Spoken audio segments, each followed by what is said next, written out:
Dernier point du cours, on va parler de ce qu'on appelle la chute libre. Eh bien, on dira qu'un objet est en chute libre si il n'est soumis qu'à son poids. Donc ça peut se rencontrer quand? Avoir un objet qui n'est soumis qu'au poids. Par exemple, si on tient une balle dans la main et puis que tout à coup on la lâche. Donc cette balle, qu'est-ce qu'elle va faire? Elle va tomber.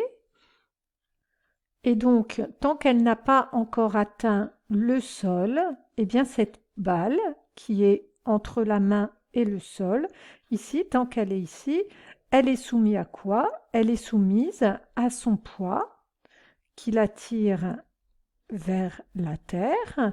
Et puis, on pourrait imaginer qu'il y a aussi des frottements qui font que cette balle, elle peut tomber plus ou moins vite. Alors, quand on va parler de la chute libre, justement, ce qu'on va faire, c'est qu'on va négliger les frottements. On va dire que la balle n'est vraiment soumise qu'à son poids.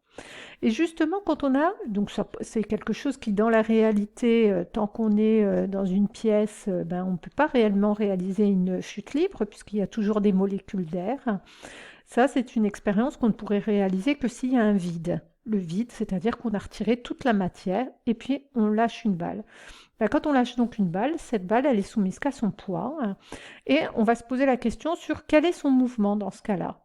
Eh bien, dans ce cas-là, est-ce qu'il y a une autre force qui est possible, qui est capable de compenser le poids? Non, on a dit qu'elle était soumise qu'à son poids.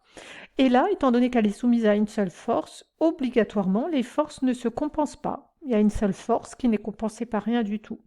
Donc, les forces ne se compensent pas.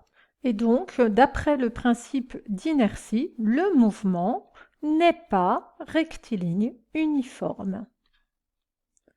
Le mouvement n'est pas un mouvement rectiligne uniforme. Donc effectivement, on va bien avoir un mouvement rectiligne, mais il ne sera pas uniforme. Alors il sera comment?